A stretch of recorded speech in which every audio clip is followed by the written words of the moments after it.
He was shot by some of my agents in 14 different places. Golf, Mr. Unger? They found him then?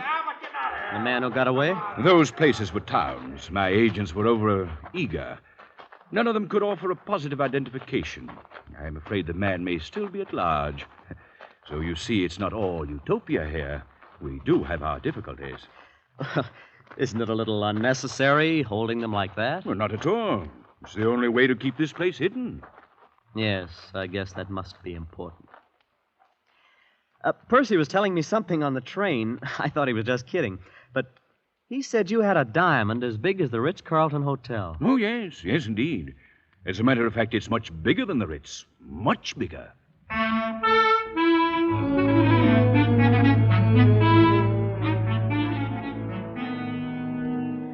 Well, summer went on, and I was more and more in love with Kismine. Oh, she was priceless, exquisite, like no other girl in the world. After a couple of weeks, I'd kissed her, of course, and I was really in love for the first time. Oh, I should have known. I should have put two and two together when Percy's father showed me the cage. But I didn't until one morning late in the summer, I'd slipped off with Kismine to the rose garden. Kismine, I think we ought to elope. Oh, I don't know. It would be much nicer to be married here. But then it would be more romantic to elope. Yeah, all the Sunday supplements would write stories about fabulous heiress elopes with... You are fabulous, you know. I knew an heiress from Omaha once. I don't think you'd like her. She visited my sister here. Oh, you've had other guests then, huh? Well, yes, we've had a few. Wasn't your father ever afraid they might talk outside? To some extent. Oh, let's talk about something pleasanter. What's so unpleasant about it? Well, I grew quite fond of some of them. You mean they told and your father... Oh, they didn't get a chance to. Father had to be sure. Oh, but that's murder. What else could we do? In the cage, well, they'd have been a constant reproach to us. And Father does it so nicely. They're always drugged in their sleep, and then we tell their families they died of scarlet fever in Butte. I'm not sure how that affects the statistics there. Of all the horrible... Oh, it is not. After all, it'd be terribly boring here without ever having anybody. Why, Father and Mother have sacrificed some of their best friends. Well, you're no better than the... Well, then, that's what they plan to do with me. Oh, couldn't you forget it? And be nice to me until you're put away. It's only for 2 or 3 weeks. You'd go on this way, kissing, talking about love, when you know I'm not much better than a corpse? You're not a corpse. You're not. I won't have you saying I kissed a corpse. Oh, that wasn't what I said. You did, too. I did not. You said Just that... a moment. Father? Who kissed a corpse? Well, nobody. We were joking. You two haven't any business here anyway. Kismine, go read, go play golf. Don't let me find you here when I come back. Yes, Father. Good day, children. You see? Now he knows. You've spoiled everything. You don't really love me. Kismine, you... Look, tell me, what's the reason for all this secrecy? What if you are rich and have this place? Why would it be so terrible if anybody found out about it? Why, it's on account of the diamond, of course. Diamond? What is this diamond all of you talk about? Well, it's the... Oh, you'd better ask Percy. I'm always getting things mixed up. Well, I will ask him. And another thing, I'm getting out of here tonight if I have to dig through the mountains. I'm going back east. Take me with you. No. Why not? Kismine, dear, your father wouldn't permit it. If you won't take me, I'll go tell him I want to marry you. No, you can't do that. He'd bump me off this afternoon. Oh, please take me, darling. We'll be terribly poor and very happy. And I'll cook things for you. Oh, herbs and berries and things. Won't that be fun? You will, won't you, John? Well, my head was really in a whirl. This whole thing was fantastic. And so was the family, even Kismine. I couldn't think of anything to do, but... Well, I rushed to see Percy. But, John, why didn't you ask me before? Because I thought you were kidding all the time. I know you wouldn't have believed me if I'd told you. Yeah, well, I'm ready to believe anything now. Well, it was Grandfather who started the whole thing. Purely by accident. He came out here from Virginia after the war between the states and stumbled onto it. Onto what? The diamond. That's what made this all possible, of course. Grandfather spent 2 years going around to different cities of the world selling bits of it. Then he started building this place. He put his money in jewels. But Father found that radium took much less space. Yeah, but why the secrecy? Oh, it just wouldn't do if anyone found out. Ruin the economy of the world. The thing's too big. This has been going on for 3 generations, then. The cage and this thing of inviting friends. Oh, yes. You see, there wasn't really any danger before airplanes. They are what worry us. You knew when you invited me here what would happen. Please, John. I thought you'd be more sensible about it.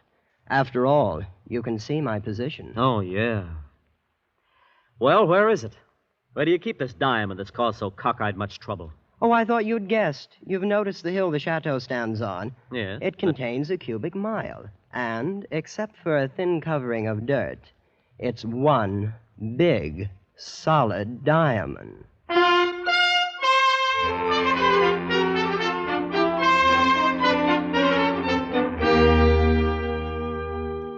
It was nearly midnight. I don't know what woke me, but all of a sudden I was staring across the patches of moonlight spotting the ermine carpet of my bedroom. Staring at 3 slaves I'd never seen before. They just slipped inside the door and stood there, each with a vicious length of shiny copper wire. The official executioners. I lay there on the bed watching them, counting heartbeats, not daring to move, not daring not to move. They didn't know I'd wakened, and they began edging across the room. Come on, all 3 of you. There's no time now for this. All hell's broken loose. Hurry! I took one long, deep breath, the first one in several moments, and then I was out of the bed in an instant, throwing on my clothes and dashing through the long crystal corridor to Kismine's room. Kismine, are you awake? John, over here by the window.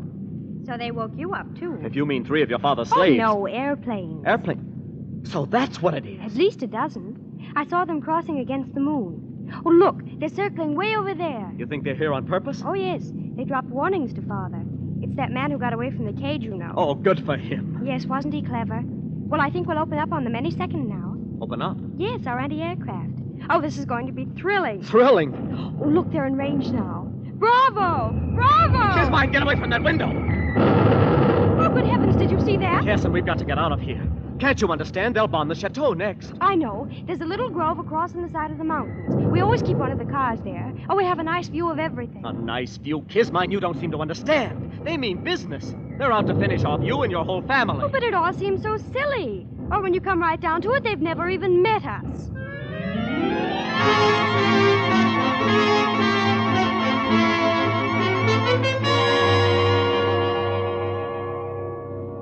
What time is it, John?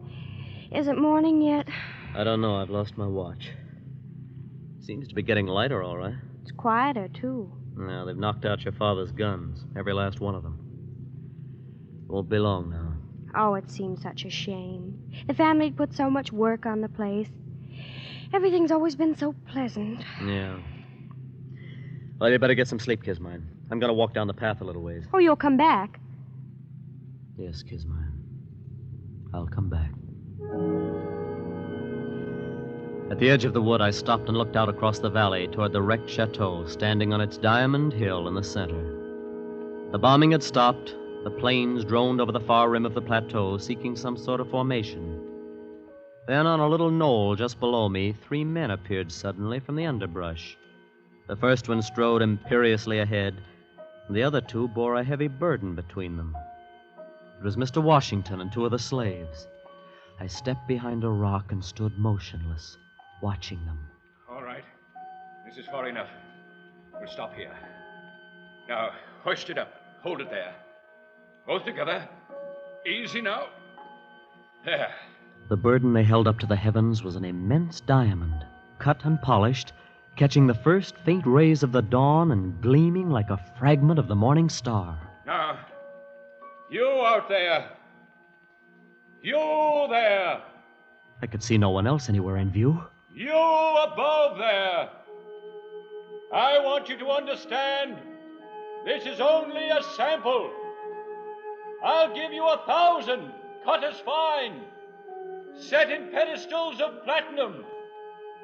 And I'll build you a temple 1,000 feet high, cast of solid gold. And on the top of it, I'll put one diamond 100 feet across, set there forever to catch the rays of your sun. A thought began to dawn on me. I couldn't believe it. I'll letter your name on the temple in emeralds, and I'll see that the whole world worships at its base. All you have to do is make everything the way it was before. Mr. Washington was offering a bribe to God.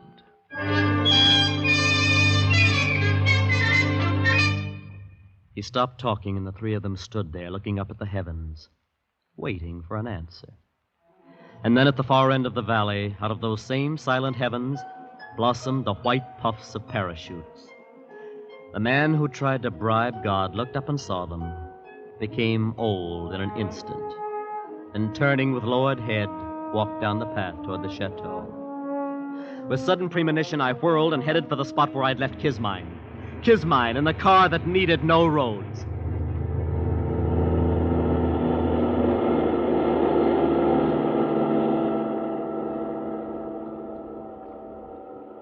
Haven't we gone far enough, John? I suppose. We're 10 miles from the chateau. Oh, it's all so hectic. This rushing about and losing sleep and everything. Hand me those field glasses. Here they are. Well, can you see anything? No. Wait. What is it? It's your father and mother. And Percy. Yes, and the two slaves, still carrying that big diamond. Oh, wait. They're going in a tunnel down below the chateau. So that's it. They've got an underground escape. No, I remember now. The mountain's wired. Some kind of atom bomb. Atomic bomb. Oh, that's it. Father's had it for years. He always said it would disintegrate the whole works, diamond and all. Of course, he only regarded it as a last resort. So he'd rather have it like that. Well, they're all inside the tunnel now. The troopers are moving in. I don't suppose there's really anything to be done about it now. And there wasn't.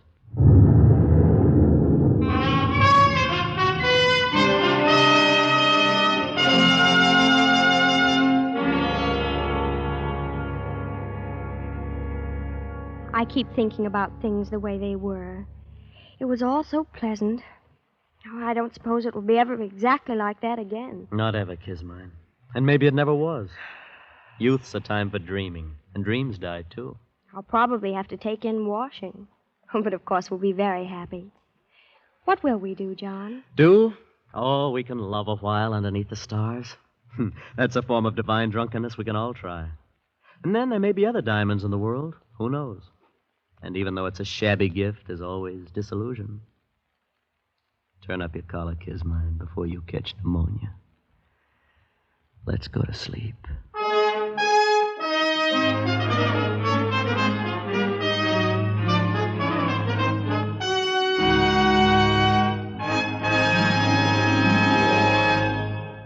The Diamond as Big as the Ritz by F. Scott Fitzgerald was adapted for radio by Les Crutchfield and produced and directed by William N. Robeson, with Jack Edwards Jr. as John, Danny Merrill as Percy, and Linda Mason as Kismine. The special musical score was conceived and conducted by Cy Feuer.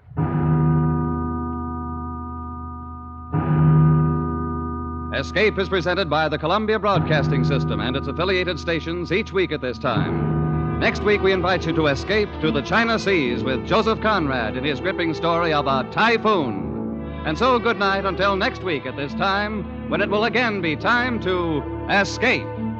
This is CBS, the Columbia Broadcasting System.